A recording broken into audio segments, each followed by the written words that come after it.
Tonight on Top Story, government doubles down on plans to remove a raft of taxes, including betting tax in tomorrow's 2025 budget presentation. But the IEA and Economist are pressing government to retain the betting tax. I'm expecting some revisions to the tax regime, removal of e-levy, COVID-19. The betting tax, I think that government should take another look because of the behavioral aspect of it. We have details plus gauge the expectation of traders and industry ahead of that presentation. Top Story, as always, is brought to you by Telecel, connecting energies and holy insecticide spray and coil. Enjoy a holy sleep. My name is Fostina. Sarfo, stay for details.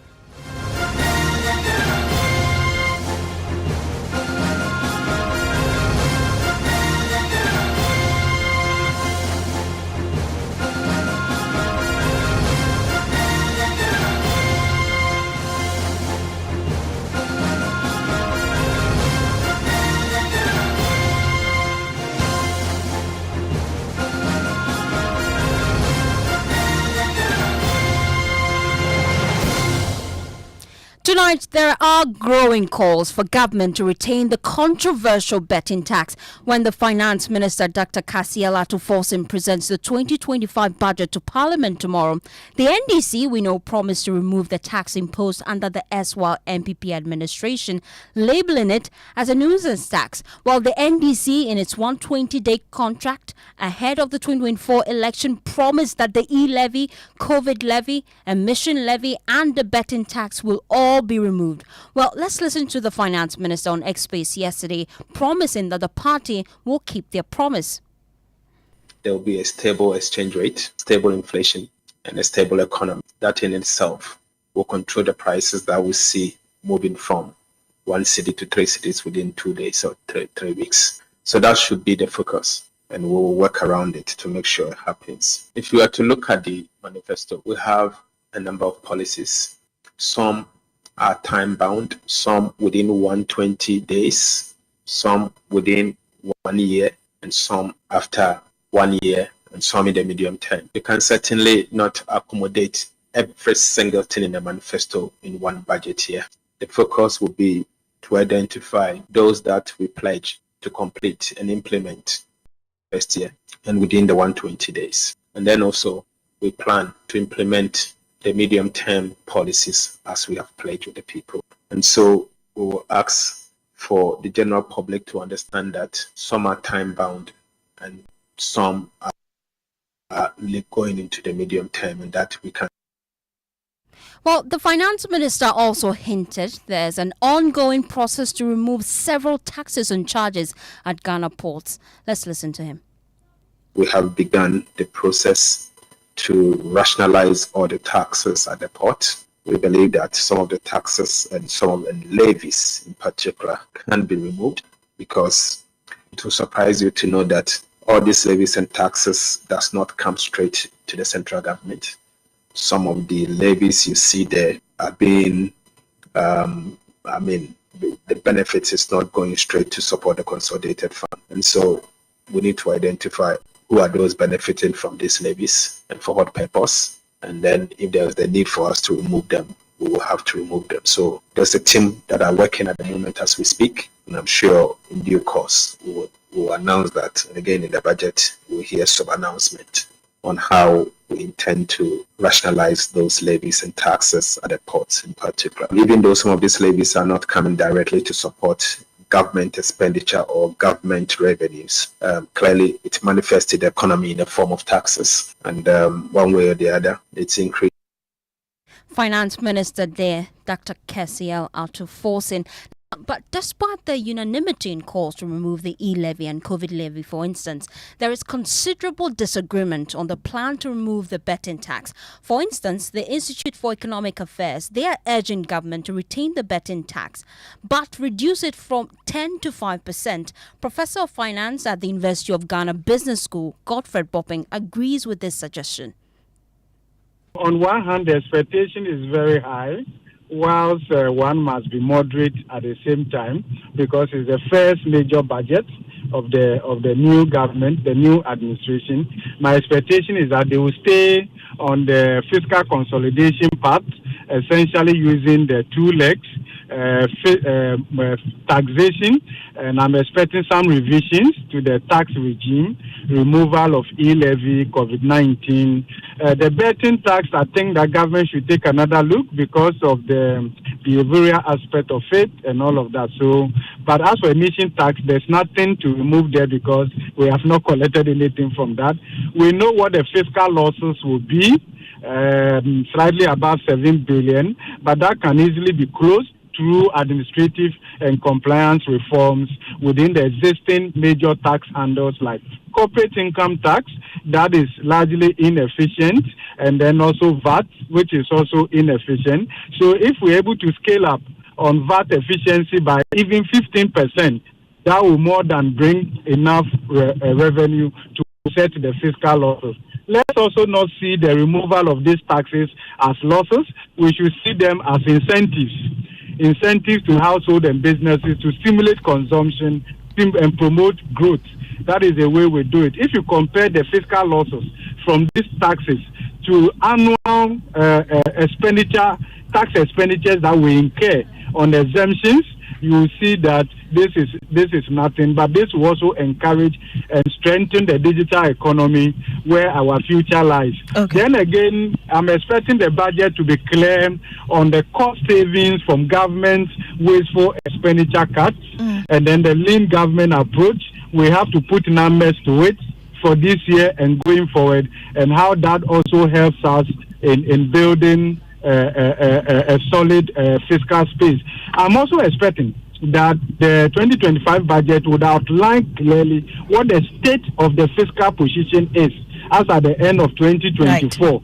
We know that we will not be able to meet the target, even the revised target for the 2024 of 3.5% of GDP and 0.5% primary surplus. We may not be able to meet that. We need to know what the fiscal situation is totally coming from arrears, from state-owned enterprise and all of that. Right. So there has to be clarity from that point without being exaggerative, but we still have to tell the story exactly the way it is. But Deputy Finance Minister Thomas Ampinyakun tells my colleague Elton Brobe the government will not back down on its campaign promise of scrapping a number of taxes, including the betting tax. I can tell you for a fact that, as President Mahama said, all the taxes that we have promised to remove will be removed. And we will plug the holes, we will enhance revenue generation by enhancing compliance. And one area is VAT. We say that our VAT gap is 61%. What that means is that we are collecting only 39% of our potential VAT revenue. This is a huge thing. The law is already there. What is left is for us to enhance compliance to rake in the revenue. Now we don't have access to the international bond market. We cannot borrow. So the only avenue for us is to cut expenditure and raise revenue. We cannot continue to spend the monies we don't have. And that is what this budget is going to start doing. That we are going to constrain expenditure. So, you cannot deny or confirm that there will be announcement of new taxes. No, I don't think we intend to bring new taxes. But like I said, the Ghanaian will not be burdened. Look, if we take betting tax that we want to remove, we want to remove the 10% tax on betting winnings. But there is a 20% tax on the betting companies. Right. That one will not be touched. That one will not be touched. And our assessment indicates that the betting companies underdeclare the revenues that they receive. And so we are going to be aggressive to use technology to ensure that the full amount is accounted for.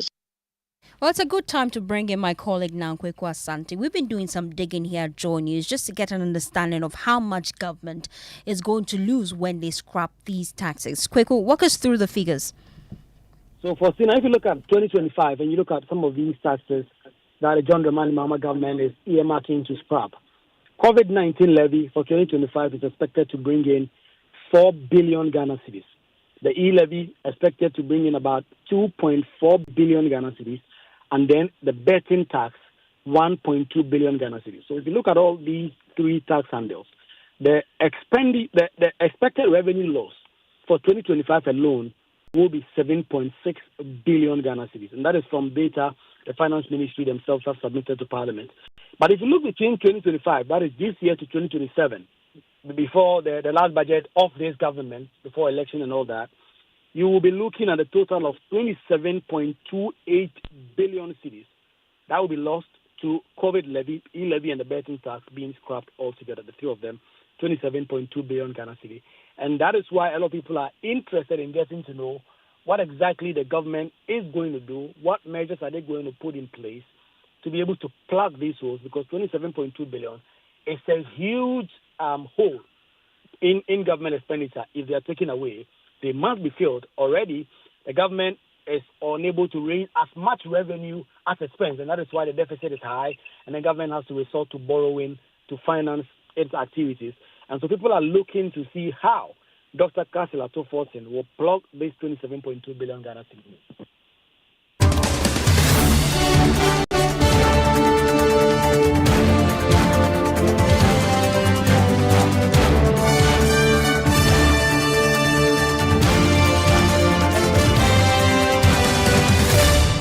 This is Top Story. Let's go straight to the phone lines now and bring in Dr. George Domfe. He's development economist at the University of Ghana. Later, Felix Kwatiofosu, Minister of State for Government Communications, will be joining me here on Top Story. I'll start with you, Dr. George. It appears government is stuck between a rock and a hard place, because you have on one breath they need to fulfill their promises to Ghanaians, but then on another breath they need money to run government. Do you think scrapping these taxes is the right move to make?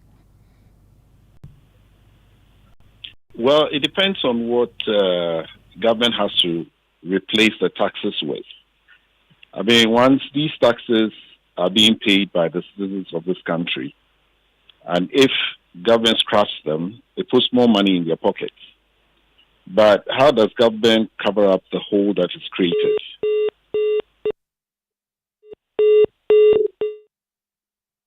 Oh dear, we seem to have lost Dr. George there. He was just making a point. We're just speaking to him here on Top Story as we're looking at some of the key taxes that government promised to scrap within the first 120 day. And we're just looking at what exactly we're to expect from government, because there are concerns that there could be dire economic implications if these taxes are scrapped. Let me bring in Eric Dafoe. He's Chairman Economic Affairs Committee, AGI, and I'll be getting his thoughts shortly. But we're just looking really quickly at some of the key concerns raised by economists and even some members of society. They're concerned about this gap that will be created should government indeed scrap the e-levy, COVID tax and betting tax. And we just tried to reach Dr. George, who is a development economist, to give us a breakdown of the economic implication. I have lost Dr. George, but I have with me Dr. Yami Bafi. He is an economist and senior lecturer at the University of Ghana. Thank you so much for your time. Doc, I'm sure you have been listening to the conversation. I want to get your initial reaction. Now, schools of thought that government should indeed retain at least the betting tax because of the economic implications of scrapping COVID levy, e-levy and betting tax all at once, especially when the president has painted a grim picture of the economy. Do you agree? Yes. First of all, I'm a senior lecturer at GEPA and not University of Ghana, so just to correct that. And secondly, I think looking at the various taxes, the e-levy, COVID levy, betting tax, which amounts to about 6.8 billion Ghana cedis in revenue for government, and looking at what these taxes are being used for per the president, the former president, His Excellency Nana Addo Dankwa Akufo-Addo, that these revenues were also being used to build the Agenda 111 hospitals and all that. I expect that looking that government now wants to scrap these taxes, that how are they going to, finance these infrastructure works, which is very critical to our economy, where how are they going to close that revenue gap of about 6.8 billion, and how are we going to meet the targets per the IMF program, which has a key indicator of the revenue to revenue to debt ratio. So I'm hoping that government is not going to bring in new taxes, which could have that implications already on the average Ghanaian and increase the cost of living. Yeah. Many argue that the betting tax is a reliable revenue stream for government, especially given Ghana's fiscal challenges. Now, I recall when government introduced this tax, they argued that they wanted to broaden the tax net. By scrapping this, what will be the implication? By scrapping this, the implication is that already, if you look at Government of Ghana's annual budget statement, you will notice that we are already constrained when it comes to revenue. So if we already have the betting tax that is already bringing in enough revenue to fund certain key policies and programs of government, I think that government shouldn't adopt the populist approach of actually removing the taxes, which Ghana government actually needs.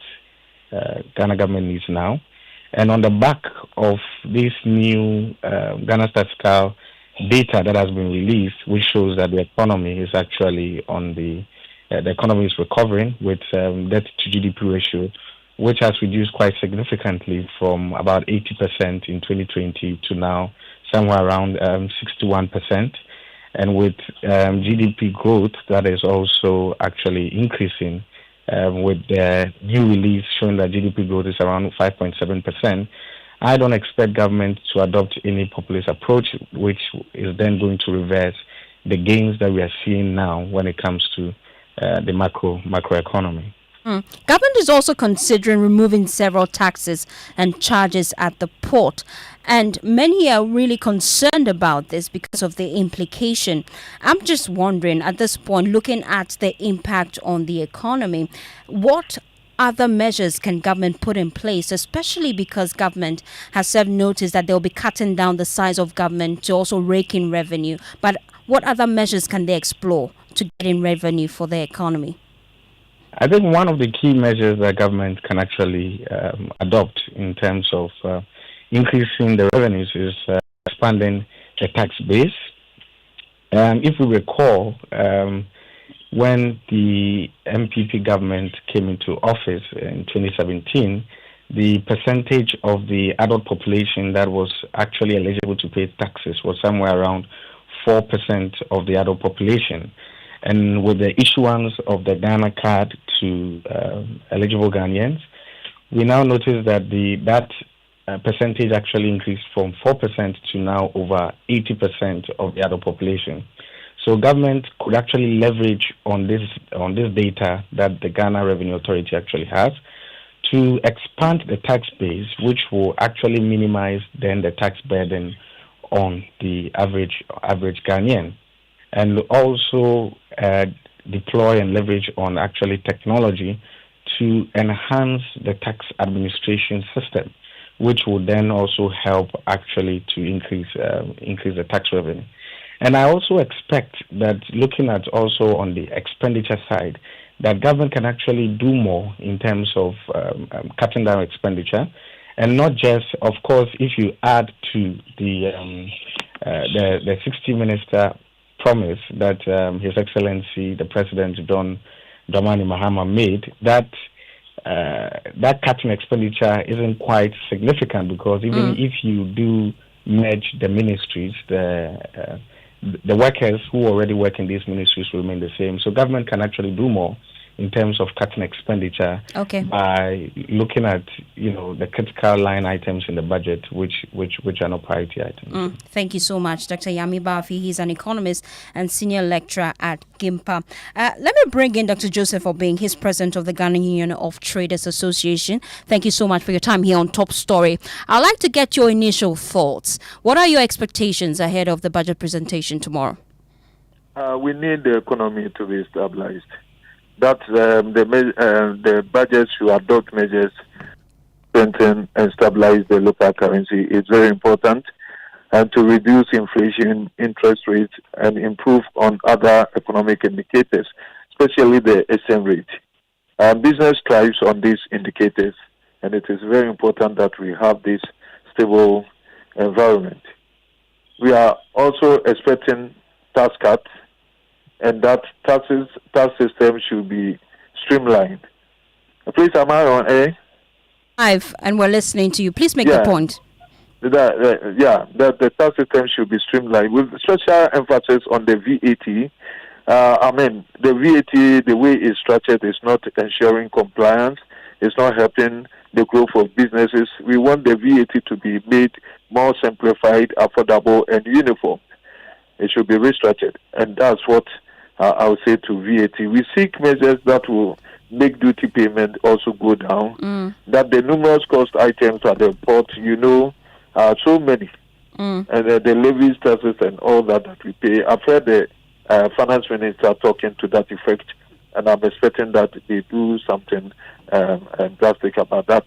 You see, there's one thing to remove these taxes, and how significant the reduction is also very important to make the needed impact, and that's what we are expecting. We are also expecting that the dollar be fixed quarterly or biannually for the purposes of duty payment to ensure stability and predictability, and that we'll be able to forecast and then stabilize the pricing. It's very important. Then, hold on. Just before you go, you just served notice that you want government to reduce the tax at the port significantly. For you as an association, what exactly would be significantly, percentage-wise?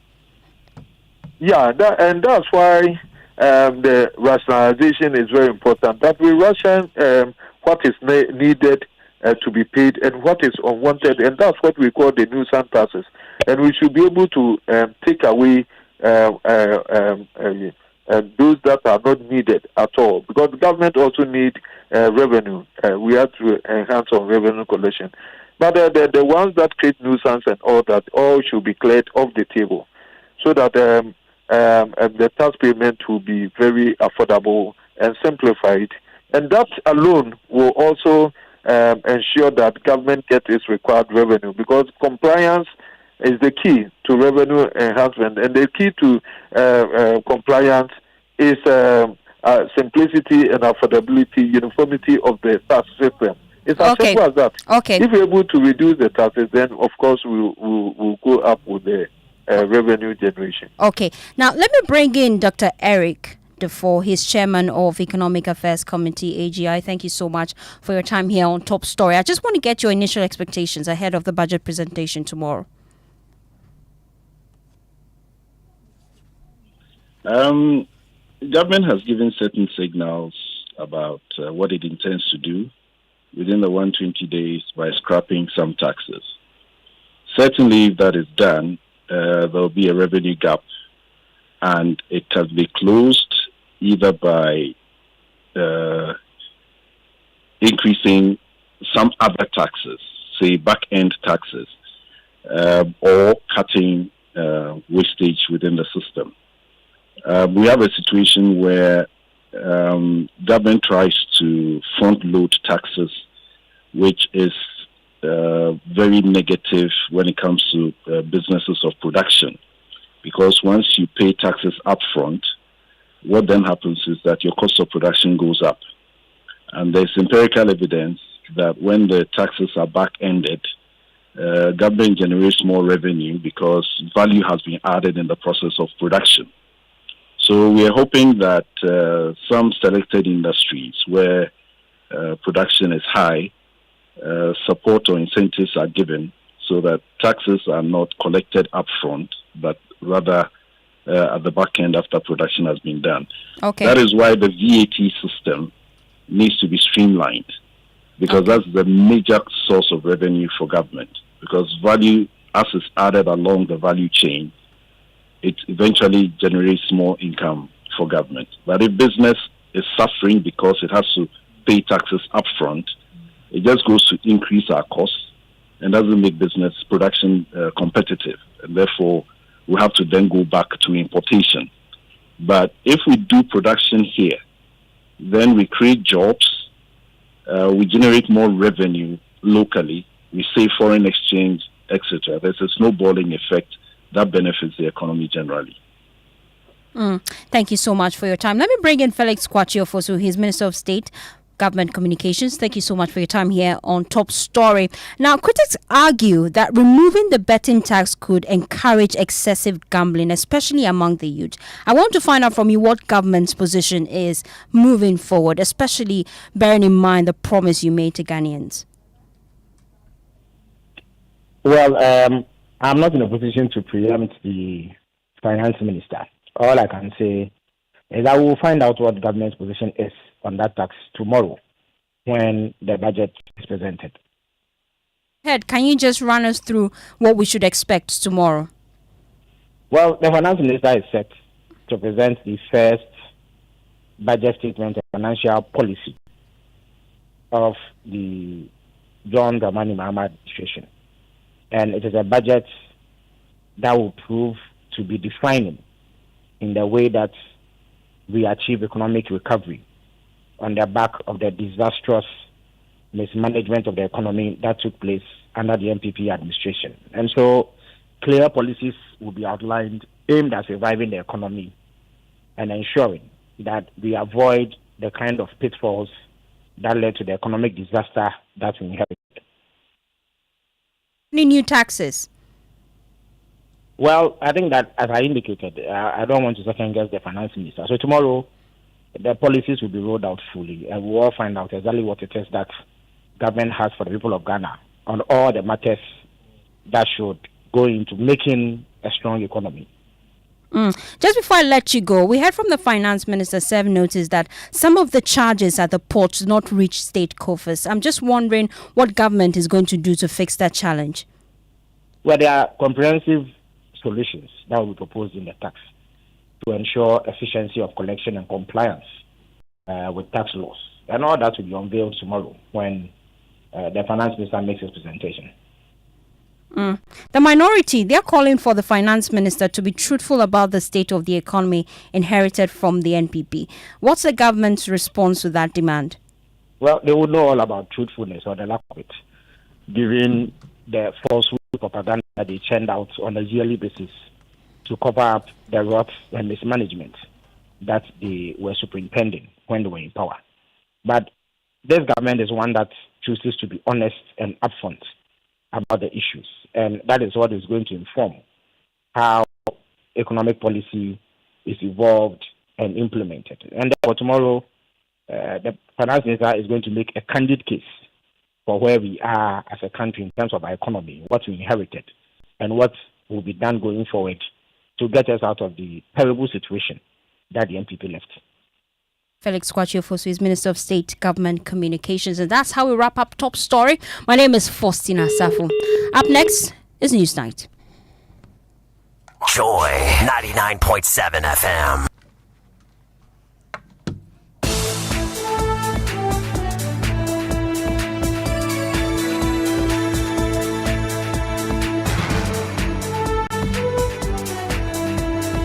Reasons why we dey connect each child. It not be say we won't make one our loved ones happy.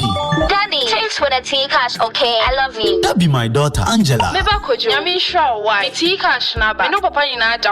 Say I go take care of my parents, it be my duty. Say make I pay my bills. I dey use Telecel cash. The suppliers for my shop there. Hello boss, I get a Telecel cash alert too. They deliver the things right here. I dey make them happy because I fit pay them directly to my merchant number for any network talk. Then sort my people out with Telecel cash for free. If one a family parties, then business partners they happy. It be they make one a connection strong. Carry Telecel cash, send money, give your people for them a Telecel cash wallet store. Any day, anytime. It be free. Make you save money. Tap cool. Then make your menace smile. Anytime you go carry Telecel cash, send them money. Telecel, connecting energies.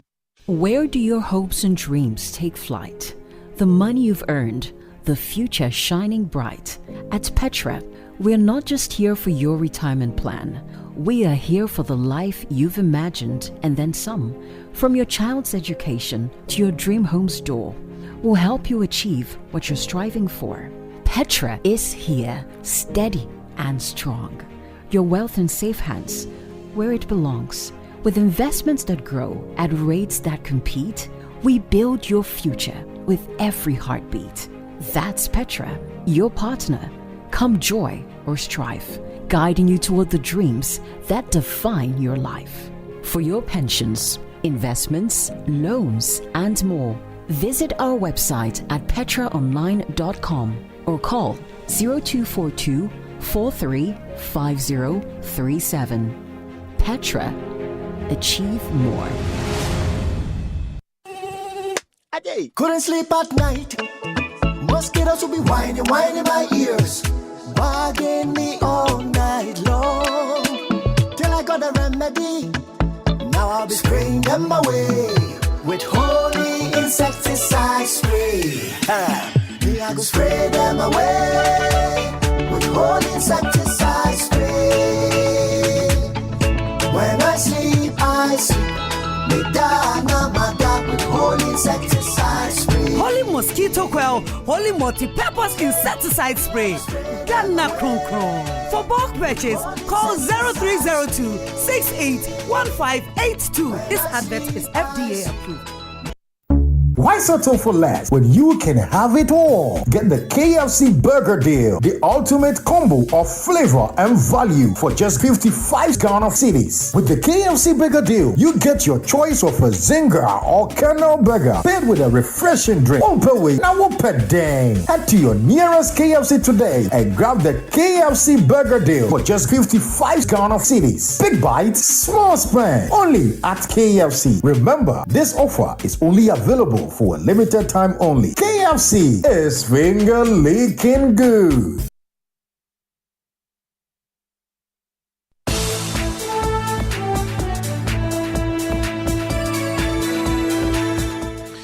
Tonight, of the series of government-sanctioned raids and military crackdown, Joy News checks reveal alarming destruction in Tano Area Forest Reserve as illegal miners pillaged the forest. Will be live on the ground. Also tonight, Clocksack rejects Labour Minister's plea to call off strike as it intensifies demand for removal of birth and death registrar. He said enough is enough. Now let's purge a system of politically correct people, because the Supreme Court ruling was clear. Once your political calendar becomes overt, you cannot be part of the services. That's the local government service and the civil service. And this is Supreme Court ruling and it's law.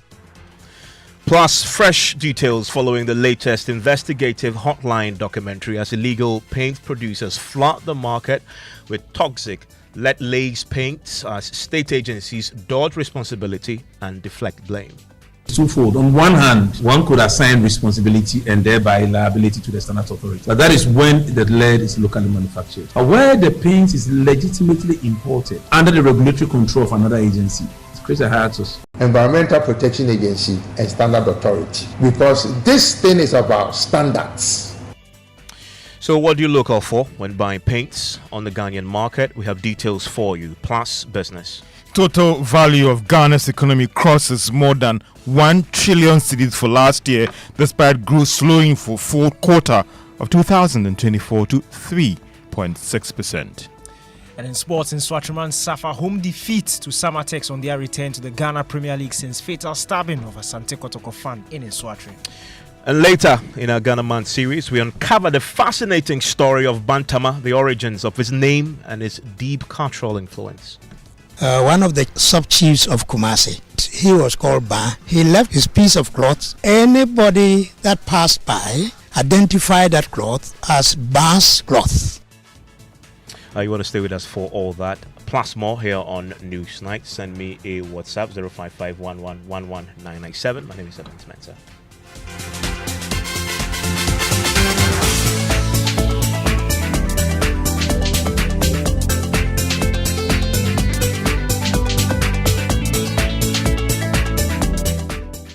After a series of government-sanctioned raids conducted in the Tano Area Forest Reserve, Joy News checks have revealed some groups continue to mine in a forest located in the Owen municipality of the Western region. A joint military and forestry commission raid at the site saw the seizure of 10 excavators and 1 bulldozer yesterday, while some of the miners who evaded arrest have been seen tracking the equipment across the Tano River. Others are still mining.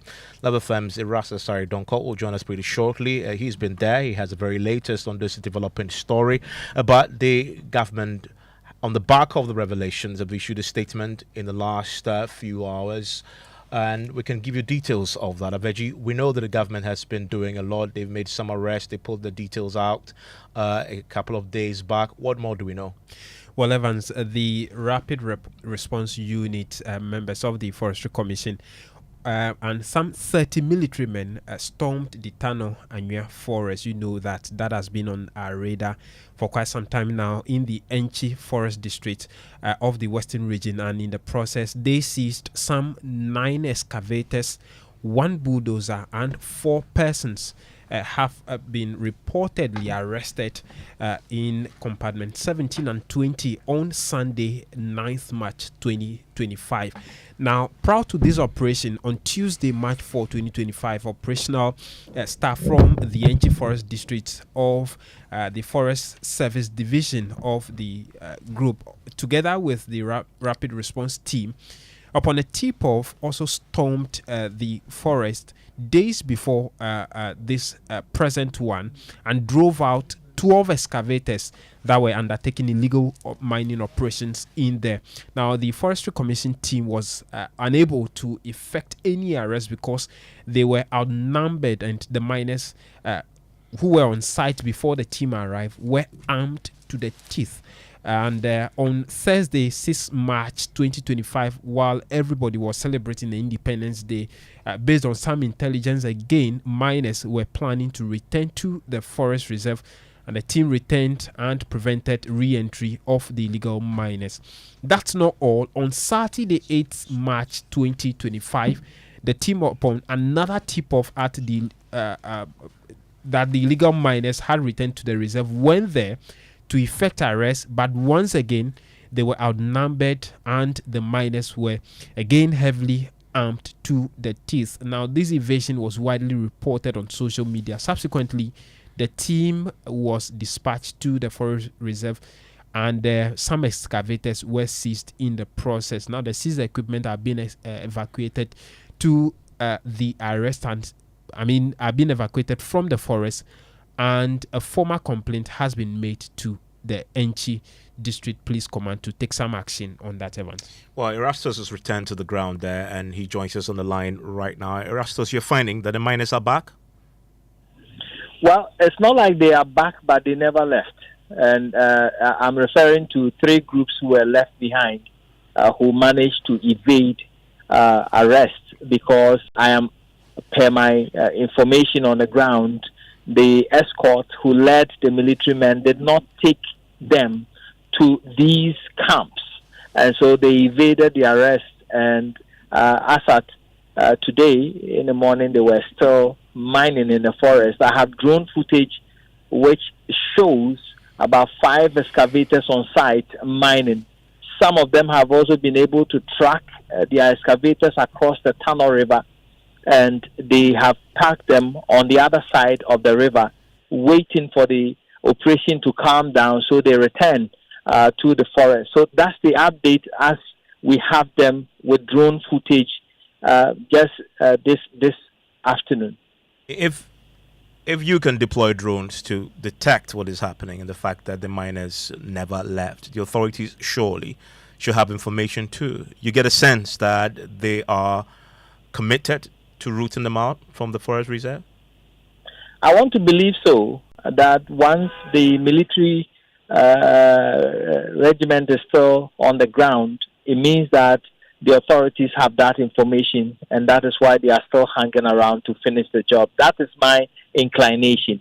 But let me also say and put on record that there are other forest reserves within the Western region area as well, which still have some Chinese and Ghanaian miners within it. One is Tano Forest Reserve, and the other one is the Datano Ohiampenika section of the Tano Nimre Forest Reserve, which has been besieged by miners for some few days now. And so the expectation is that once the military has started this operation, we are monitoring to see whether they will clear all these people from the forest reserves. But you make a very important point when we first started this conversation, that these miners never left. But the military had invaded the place. The government had dispatched the task force to root them out. They evaded the arrest. When you say evaded the arrest, Is it that the tax force were not aware that they had evaded and obviously were just biding their time to return? My information on the ground indicates that the escort who led the military men, the military men do not have the navigation prowess to enter the forest and know where mining activity is going on. That is why they did this in collaboration with the Forestry Commission. I'm reliably informed that the escort did not take them to these camps, and that is why we still had these remnants of the groups still mining in parts of the forest reserve. Erastus, keep safe while on the ground there reporting for us. I want to bring in Dr. Ken Ashigbe, is the Media Coalition Against Illegal Mining convener. He joins us on Zoom right now. Doc, thanks for your time here on Newsnight. It appears to me that the more you campaign for more than 8 years, the less things change. Well, thank you very much, Evans, and it's good to see you. It's been a while since I saw you. It's really heartbreaking to see that it's as if we're back to where we were in August last year with the former president, because you look at this current situation, and Evans, those equipment that are in that forest, how did they get into into the forest? How is it that nobody was able to get this to happen?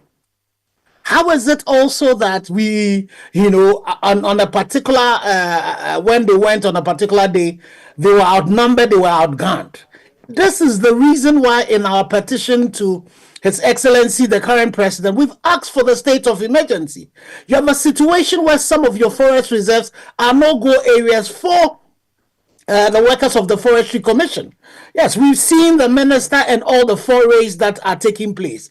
But definitely, if we don't deal with this thing as decisively as we ought to, if we don't deal with the situation, the fact that politically exposed persons are behind a lot of these things, I was going to say it would get out of hand, but it's gotten out of hand.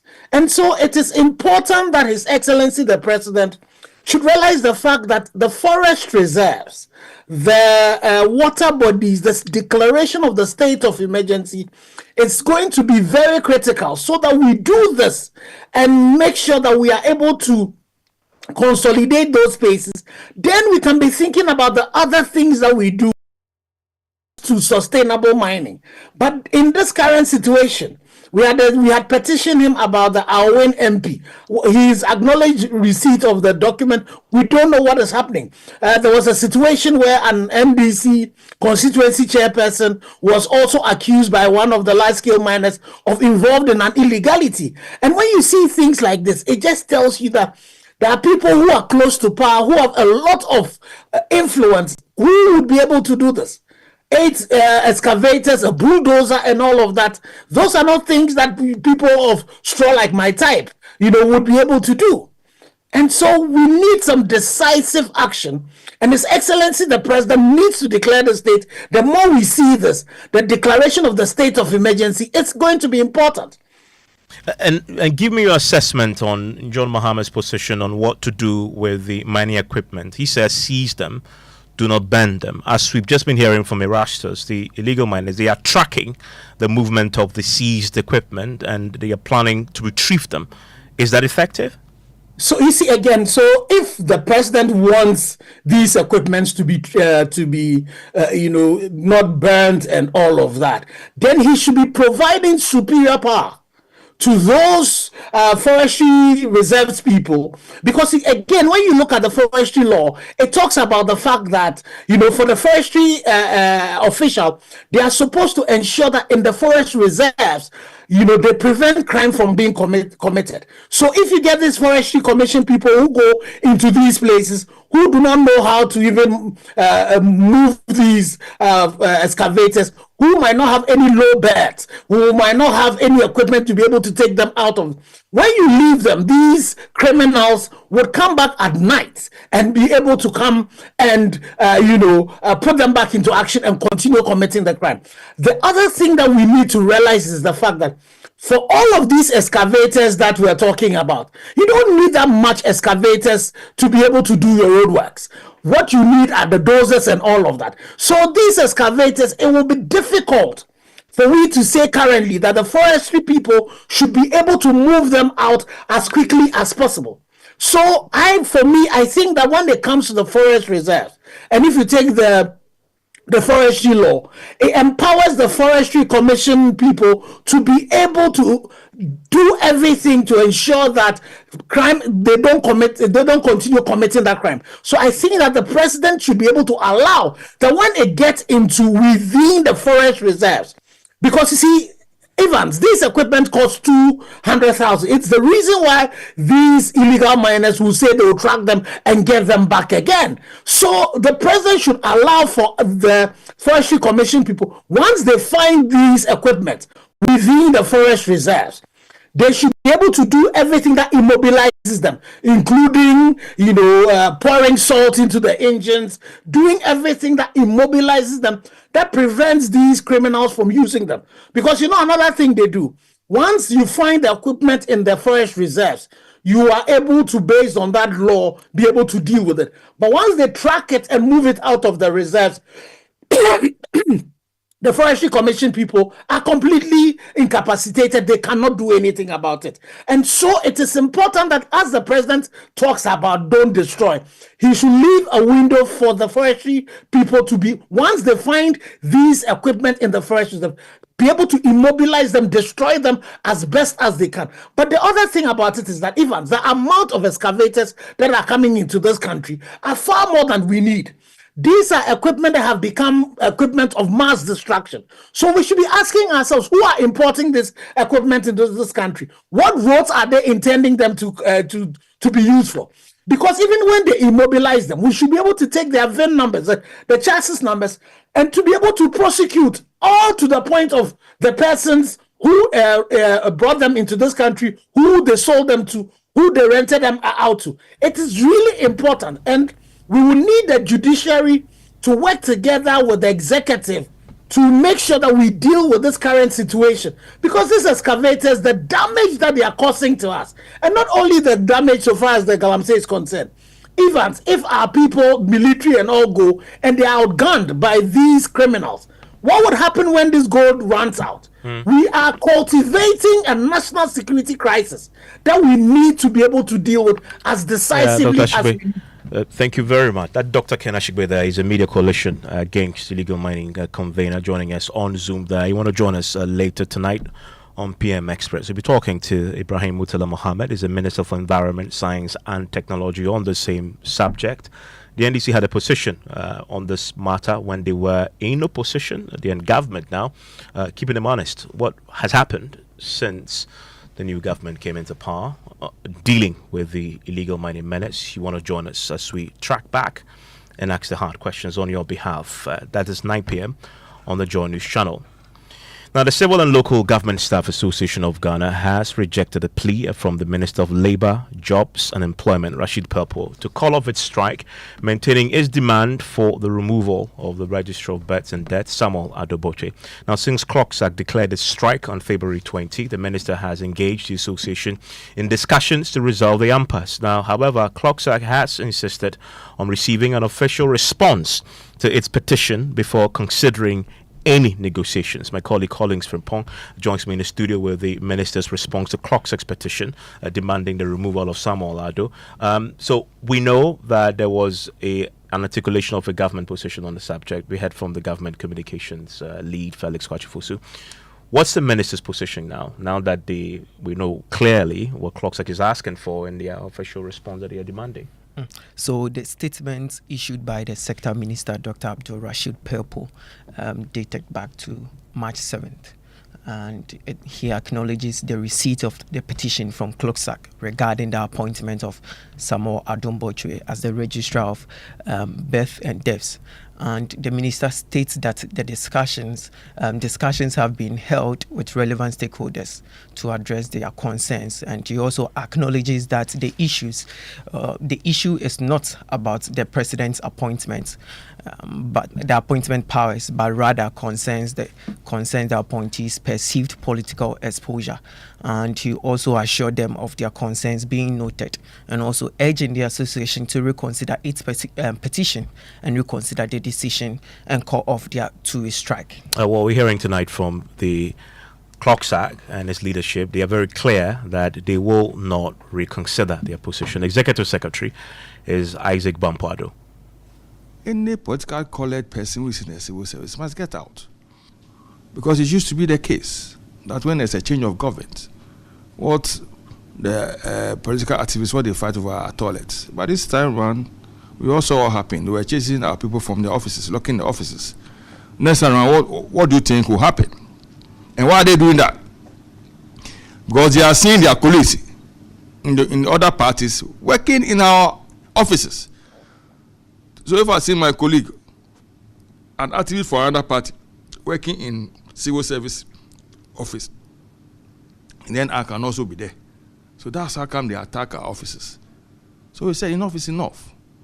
Now let's purge a system of politically colored people, because the Supreme Court ruling was clear. Once your political coloring becomes overt, you cannot be part of the services. That's the local government service and the civil service. And this is Supreme Court ruling and it's law. Now, on the strike action, the National Executive Council of CLOCSAC met today to have a look at the response from the Minister for Labour, Jobs and Employment on our petition to him concerning the appointment of the registrar of births in the name of Mr. Botry. And after going through the response, NEC came to the conclusion that the response for the minister does not meet the concerns of CLOCSAC, and therefore the strike action must continue. Well, there have been accusations that CLOCSAC strike has been influenced by political interests. Well, Mr. Bampuado dismissed that. Alhaji Jaula, a former chief director in the service, was asked to resign or face disciplinary proceedings for appearing on a platform of a political party. Since this ruling, our members have been sacked. So it's not an issue that this ruling is not being implemented. It's been implemented. Our members have been sacked. So if our members have been sacked for flouting this ruling, how can we also allow a politician to flout this ruling? And they cited the Supreme Court ruling to sack our members. Yes. So why didn't you also flout? And we'll be going to court, we'll be doing this thing. We say, no, this time, this thing must end. This thing must stop. We all have one Ghana. We all have one Ghana. And the civil service is a key institution in developing Ghana, a key institution in developing Ghana. That's why the principles underpinning the civil service is anonymity, permanence, and neutrality. We are there, day-to-day administration. Government go, government come. We are there. We are permanent. We have the institutional memories. And this is for development of Ghana. You're still listening to Newsnight here on Joy 99.7 FM. Now, tonight, the Ghana Standards Authority is going on the offensive. It follows the story we brought you in our latest Hotline documentary. We discovered the dangerously laced lead paints on the market. Illegal paint producers indeed are thriving, selling highly toxic paints, while state agencies should blame instead of enforcing regulations. A joint study by the American researchers and Ghanaian regulators uncovered alarming lead levels in paint sold across the country, with some containing up to 200,000 parts per million, over 2,000 times the safe limit. This silent threat puts countless households at risk, especially pregnant women and children who face severe health dangers, including brain damage. Our latest Hotline documentary, American Paints, the Painters Galamsey, exposes this growing crisis and the urgent need for stricter oversight. Here are excerpts. Across Ghana, homes are adorned with vibrant colors, creating landscapes of blues, reds, and yellows that reflect the spirit and resilience of the people. Freshly painted walls signal new beginnings, a cherished space, or a family's legacy. Yet, beneath this colorful surface, a dangerous practice is spreading, threatening both the health of citizens and the integrity of Ghana's local paint industry. There are people mandated at the ports to check and make sure that things that are not allowed to enter the country don't enter the country. As the demand for paint grows, so does the troubling rise in substandard paint mixing in local markets. Many shop owners, lacking proper oversight or safety standards, are blending inexpensive and unregulated materials, often producing paint that contains harmful substances, including lead. These cheaply made paints have flooded the market, enticing consumers with their low prices, but coming at a hidden cost. We do have lead in paint, but it's ultra low. And in 2022, the GSA and its technical committees reduced the content of lead in paint for painting houses and domestic use by 90%. The consequences don't end there. Sometimes the paints are even expired or about to be expired. They put it on us, reduced to clear.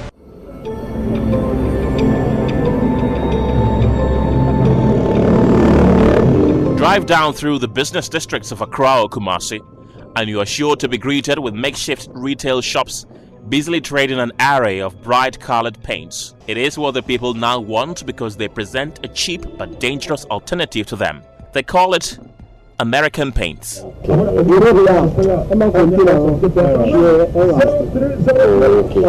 The worrying concern, however, is that these paints are not certified by the Ghana Standards Authority. Professor Alex Dodu is the Chief Executive Officer of the authority. What is happening? We have paints, whether imported or mixed around the corner, but not certified by the Ghana Standards Authority and therefore not approved for use, being offered for sale under the brand American paints. There's tough war between the regulatory authorities on whose duty it is to ensure these imported paints are fit for purpose. It's twofold. On one hand, one could assign responsibility and thereby liability to the Standards Authority. But that is when the lead is locally manufactured. But where the paint is legitimately imported under the regulatory control of another agency, it creates a hiatus. We have written to the Ghana Revenue Authority to change that classification. This is a position that the Environmental Protection Agency agrees with. Lovelace Sapon is the EPA's technical officer on lead. We developed a regulation, it's a draft regulation, and when it is passed by Parliament, it will also make it illegal further to place leaded paints on the market. We need to check every paint that enters the country that will not harm pregnant women, children, and even grown-ups. And the danger is the ones that they even come and do the rebracketing. Sometimes the paints are even expired or about to be expired. They put it on us, reduced to clear. Joy News investigations reveal widespread compromise at the ports, which allows the paints to be brought into the country. Some freight forwarding agents who claimed to have facilitated this move reveal how to sneak the paints into the country and avoid the payment of the statutory duties.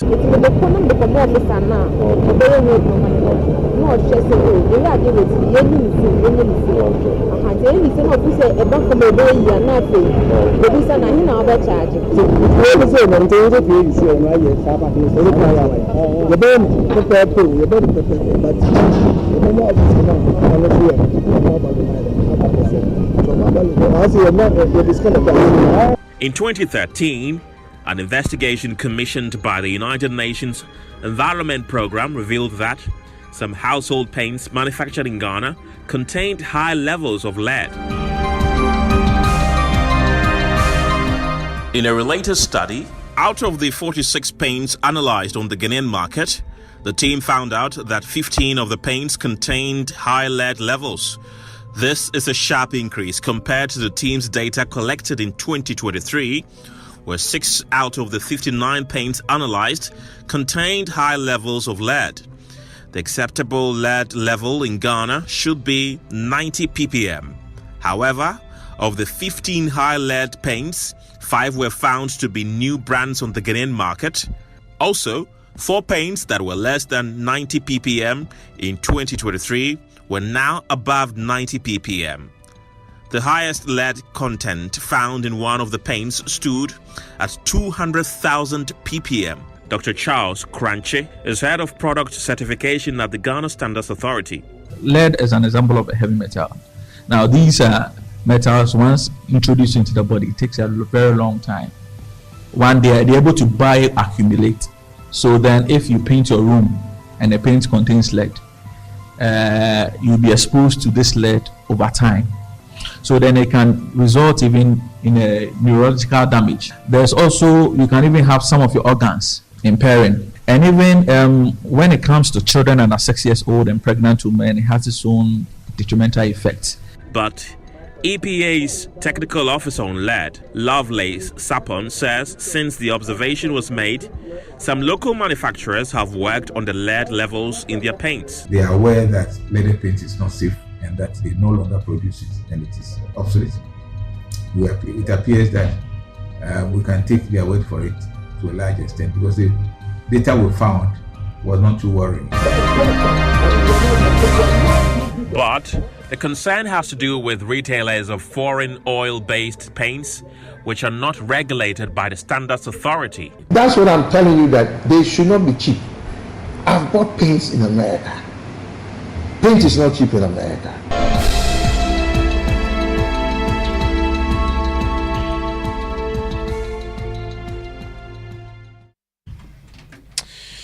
We can now speak to Professor Alex Dodu. He is the Director General of the Ghana Standards Authority. He joins us on the line right now. Prof, I'm grateful that you could join us. In the morning when I listened to you on the back of this investigative piece, you promised that we will get a list of approved paints on the market, especially for customers who are going out there unsuspecting, who may become victims to this very dangerous product out there. Do we have it yet from the Standards Authority?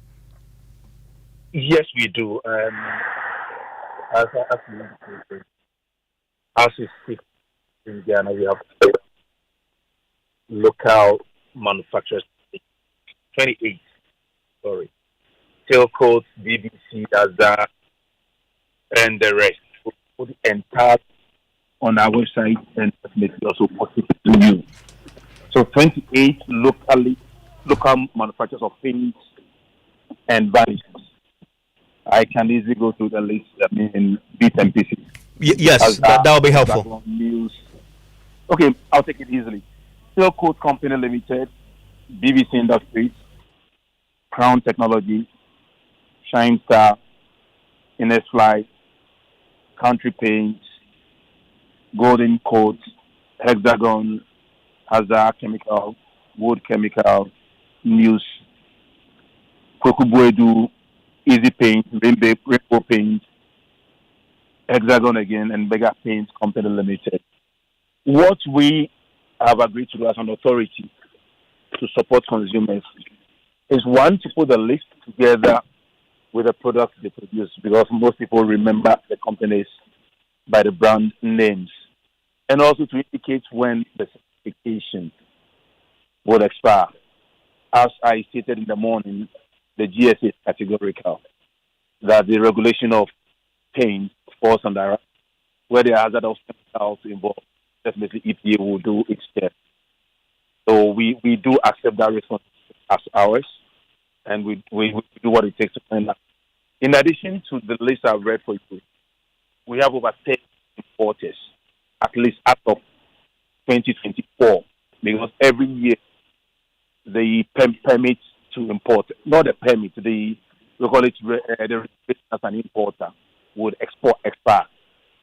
So as we speak this year, the list of companies we have that have come through as importers is at least 49, and we are just created that we so that put the full list together out, because it's only in an atmosphere of more information provision to the consumer that he or she is protected. While you do this, though, those behind the illegal paint importation and the constitution of its parts, with all the dangers that it poses, somehow must be tracked down and stopped. We found evidence, we filmed, then we know where they are. Are we going to see a crackdown? 100%. 100%. This morning,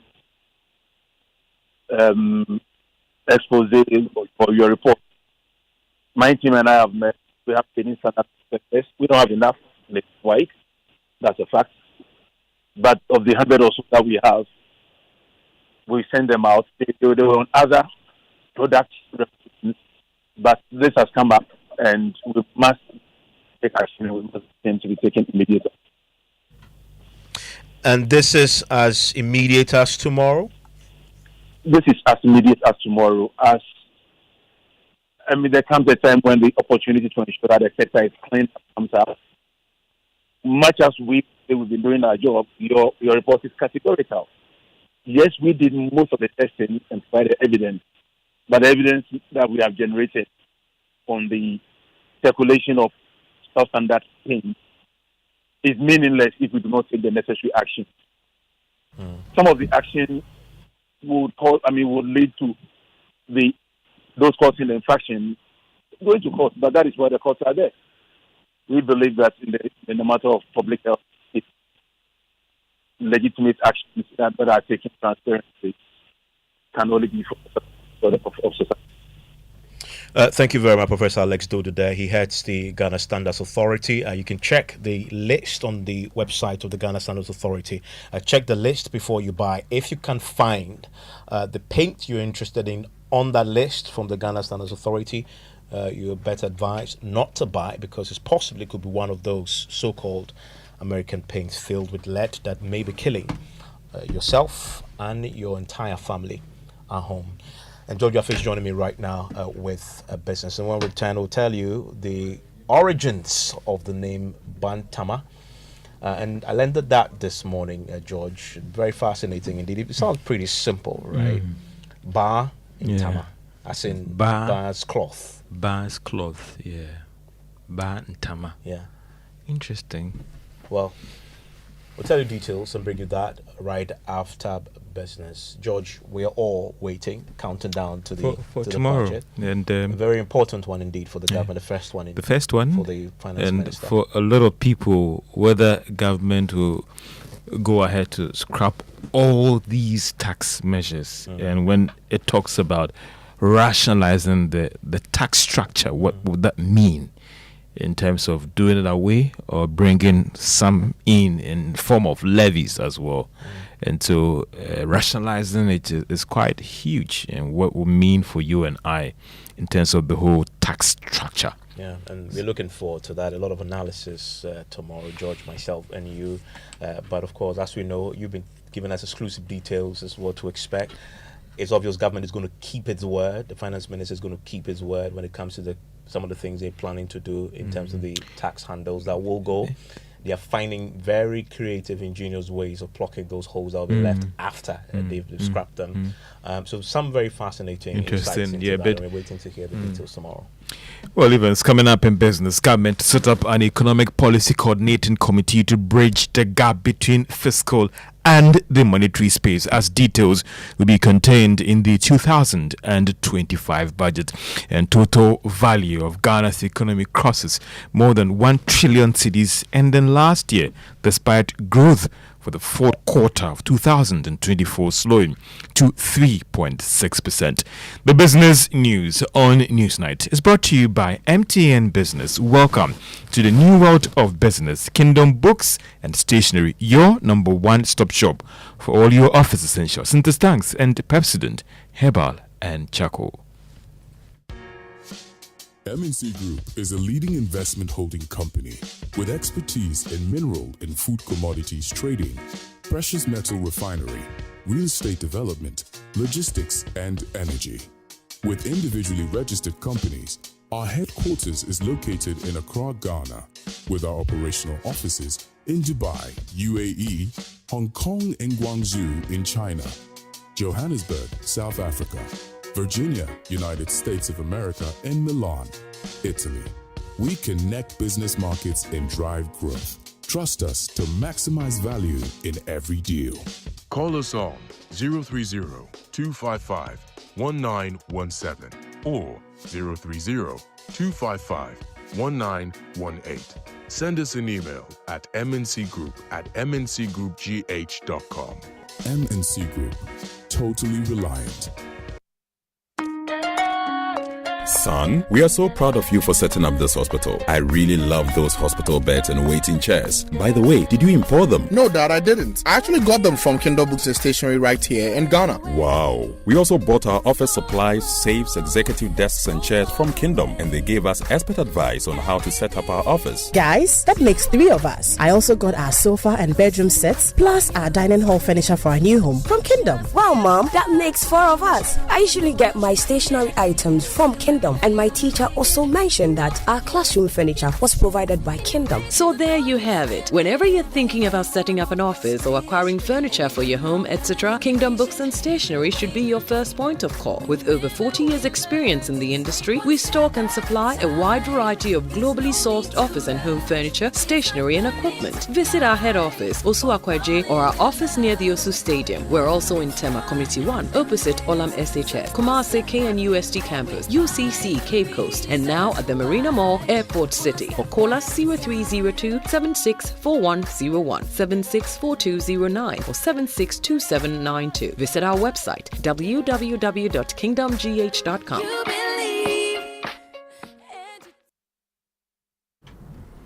Welcome back to Business on Newsnight.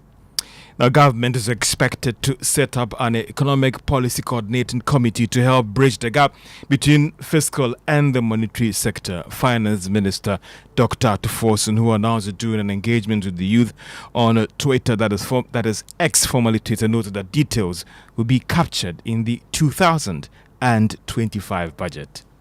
To coordinate strongly between the fiscal and the monetary.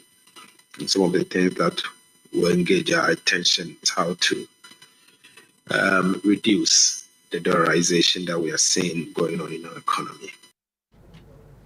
Well, the minister has also been talking about plans to review how the energy sector recovery levy is collected, as well as restructuring of Tema Oil Refinery. For the Tema Oil Refinery, yes, we will recalibrate the ESLA as part of the budget, so we should expect to see some recalibration of the energy sector levies.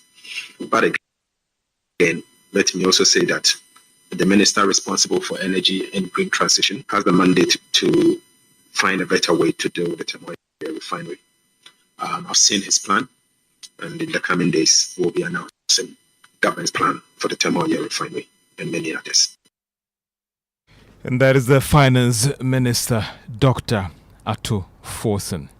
Now, a respondent in the 2025 pre-budget survey put together by the United Nations Development Programme Ghana and auditing firm KPMG are calling for a framework document that would guide the implementation of the 24-hour economy. They also argued the program could succeed if it focuses on industries that naturally thrive around the clock operations. Now, partner in charge of markets and clients, KPMG Kwame Sapon, has been explaining to Joy Business ahead of the budget presentation.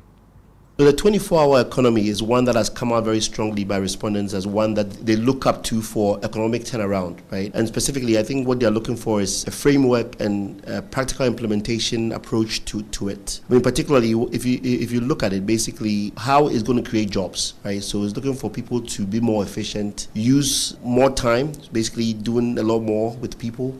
So I think predominantly there's a lot of goodwill for the 24-hour economy. Secondly, people are asking for a framework to support the specific actions that are required to implement this 24-hour economy. I mean, countries that have implemented 24-hour economy predominantly, I think, is based on activities that can run around the clock, right? So if you look at some services that, for example, manufacturing, if you structure yourself very well, you can produce within 24 hours. If you also provide the infrastructure for certain critical things like even agriculture. Kwame Sapombani is partner in charge of client and market at accounting firm KPMG Ghana.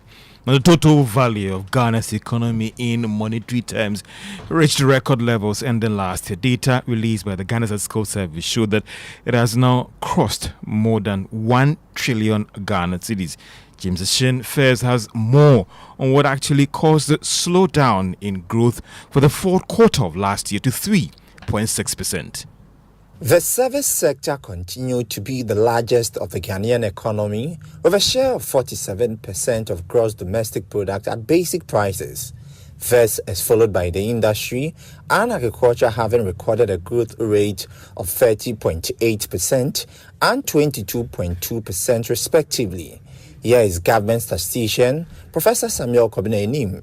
In the last quarter of 2024, in current terms, GDP oil estimate was 331 billion Ghana cedis, and in constant terms was 53 billion Ghana cedis relative to 51 billion Ghana cedis that was recorded for the same time in 2023. From a GDP at basic prices perspective, we continue to see the dominance of the services sector, with the services sector contributing 49.2% of the GDP estimate in the last quarter of 2024. Under the industry sector, mining and quarrying subsector as well as oil and gas sector saw some contraction, which affected overall growth of Ghana's economy with negative 8.2 and negative 8.7% year-on-year respectively. All recall that the mining and quarrying subsector until the last quarter of 2024 was doing very well from the perspective of the extractives. So in the first 3 quarters, we saw positive influences both from the mining and quarrying and the construction subsectors perspective. Also, the cocoa subsector under the agricultural sector continued to trail for the 4th time in a row, with negative 21.4% contraction in the 4th quarter of 2024. Meanwhile, information and communication expanded the most within the services sector, with health and social work on the 4th quarter of the year. James Shen's report for Joy Business. And to other stories, the Bank of Ghana Governor Dr. Johnson Isiema is expected to chair his first Monetary Policy Committee meeting later this month. Now, a statement from the Bank of Ghana announced that the meeting will start on March 26th and to March 28th, 2025. The new rate should be announced on Monday, that is March 31st, 2025. The governor had already indicated that they are working on several reforms that would actually change the way things are done.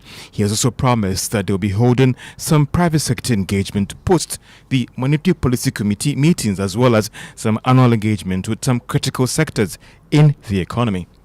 Each time we send those reports to Parliament, we are happy to engage in a town hall with the private sector. We will be there. All of us will be there, the members of the Monetary Policy Committee, we will be there, and we are happy to take questions from the private sector. But in doing all this, let me emphasize again the need to coordinate affairs with the fiscal authorities. Correct.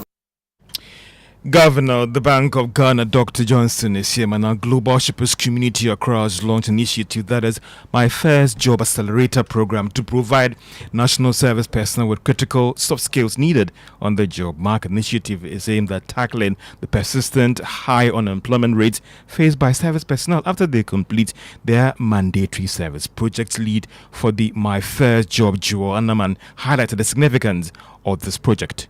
We are piloting this and it's just limited to 100 people, but we are really thinking about scaling this up, right, with the necessary support that we are going to get from possibly funders like MasterCard Foundation, the World Bank, and all of that. But the main thing here is that if you're happy about not getting a job after going through 4 years of gruesome education, then that's absolutely okay. But if you are really looking forward to applying your skills, being able to build an income for yourselves and your family, then My First Job becomes an opportunity for you.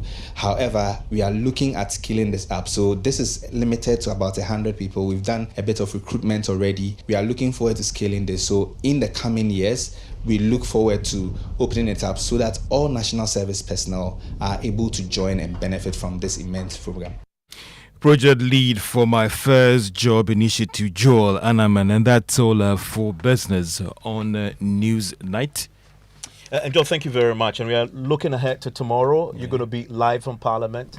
I'm going to be in the studio. We have this covered multiple angles. We're going to have people across the country in markets watching with the market women what Dr. Kayslato Fostina will be saying in the budget, and a lot of expectations ahead of tomorrow. What's yours on business? Well, I'm looking forward to how government will be trying to close the revenue gap, and also when it comes to cutting the expenditure, apart from what the has told us that the wasteful expenditure, which other areas he would cover, because you look at the budget and it is quite rigid. So which areas are you going to touch apart from capital expenditure? And that is what some are calling autonomics, as in how he manages to do that. And from everything I'm hearing, don't forget the biggest elephant in the room, the IMF program as well. Yeah, and we'll see some very interesting maneuvering in the budget tomorrow. And talking about expectations, George, we're hearing from the TUC, the Trade Union Congress tonight, and they're demanding a living wage in the budget. And this is on the back of the 10% hike that they got recently. So let's get some clarity on this. My colleague, Papania Shalis, is with me in the studio. They have a statement out tonight ahead of the budget. 17-page document. That's a lot. But let's focus on the big ticket item there when it comes to wages. Yeah, so Evans, on that specifically, they said the 2025 budget must have policies and programs to address the twin problems of low pay and rising inequalities. The most sustainable way for the TUC to address the issues of low pay and these inequalities is for Ghana to adopt a living wage to replace the current minimum wage, unify the public sector pay structure, and abolish Article 71. Okay. That's how that section abolish ends. Article 71. Let's bring in the Deputy Secretary General of the TUC, Dr. Kwabena Inyako, to join us on the line right now. Doc, thanks for your time here on Newsnight. Do I get the impression that you're putting this out ahead of tomorrow because you want the Finance Minister to do something about this demand in particular? Too late in the days, you know. Okay, so thank you for having me, and greetings to your listeners. So, this statement has already gone to the...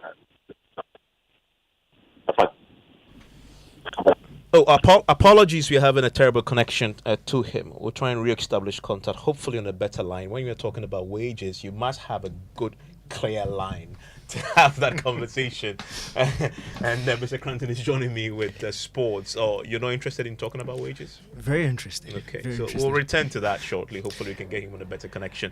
But what's in sports? Well, Samatex forward Mohamed Munkeli's second half strikes with a 1-0 win against Nswachuman earlier today in Nswachu. The defeat was Nswachuman's 9th in the Ghana Premier League, which resumed this weekend following a 4-week break following the tragic stabbing of Asante Kotoko fan Plea in Nswachu on March Day 19. The defending champions Samatex have had an inconsistent season, but this win was their 6th of the league season, moving them up to 9th place with 27 points. Nswachuman, following the loss, dropped to 14th on the league table, just 3 points above the relegation zone. Moving on, the Ghana Weightlifting Federation elections was thrown into controversy on Saturday with the proposed exercise eventually ending in a no-show. Incumbent GWF President Honorable Jerry Ahmed Shaib dismissed reports that the injunction was served to halt the election, stating that neither he, the Electoral Commissioner, nor any weightlifting official had been formally notified of such an order. However,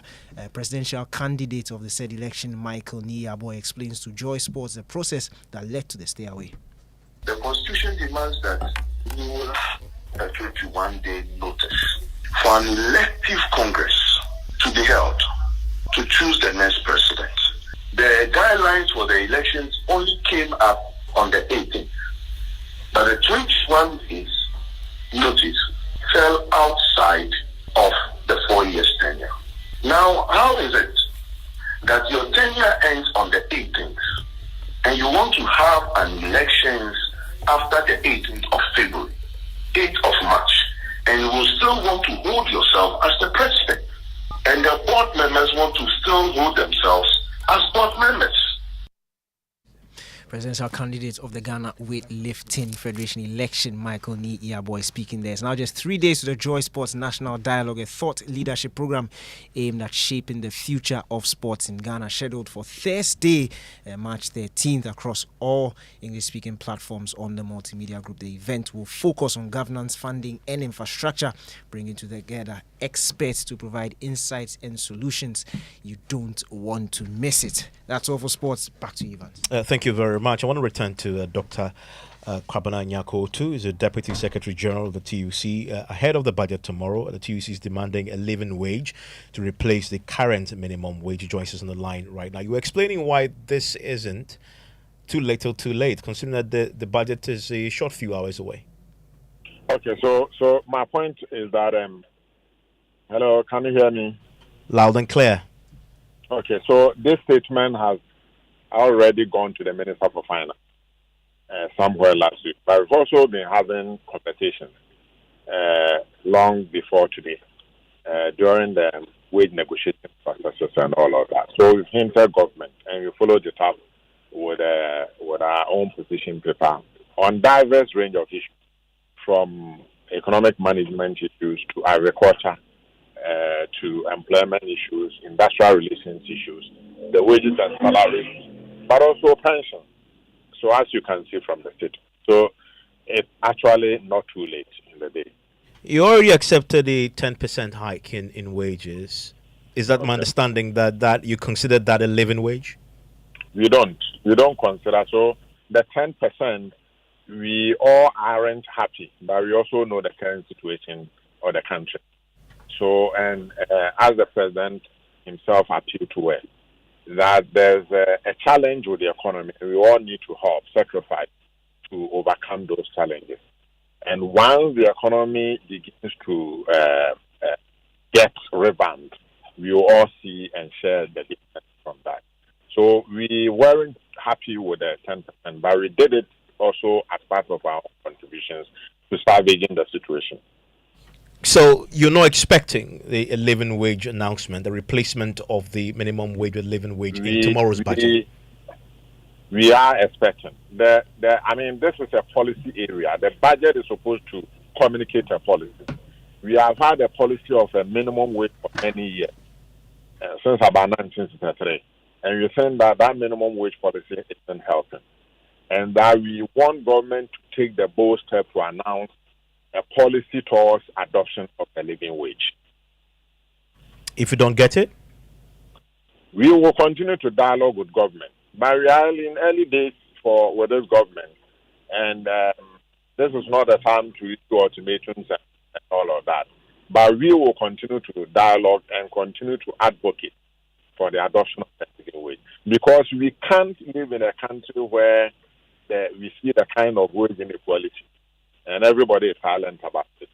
That we just recently heard that at SRC within the public sector, somebody is earning 70,000, whilst on the single side, another person 800 Ghana. The level of inequity is obscene, it's unfair. And it is in the interest of the president and of his government that has advocated or actually clearly announced that it is in a mode to reset. One area to reset is the wage landscape. Well, thank you very much. The Deputy Secretary General of the TUC, Dr. Kwabena Nyako Otu. Well, if you've recently visited the Ashanti region, you would be remiss not to go to Bantama. Many say it's the soul of Ashanti heritage itself. It embodies the royal history, rich traditions, and vibrant culture. From legendary landmarks to its enduring legacy, Bantama remains a symbol of pride and power. In today's Ghana Man series, Irabana Akwe uncovers the origin of his name and the timeless influence of this historic enclave. Nestled in the inner circle of Asante monarchy, Bantama is a vibrant town that echoes the history and culture of Asantes. Established in the 18th century, Bantama served as a settlement for the Akan people and quickly evolved into a center for trade and cultural exchange. The neighborhood's strategic location facilitated access to the bustling market of Kumasi, making it a hub for commerce and social interaction. Bantama is one of only 3 thrones in the 33 Asante traditional areas succeeded through the male line. There is no queen mother to the Bantama stool, as with other Asante matrilineal stools, and the Bantama Hene serves as the war marshal of the Asante Hene. Eja Treme is one of the living elders who has spent all his life at Bantama. Bantama is headed by Isahine. The throne is inherited by sons born to the chief during his rule.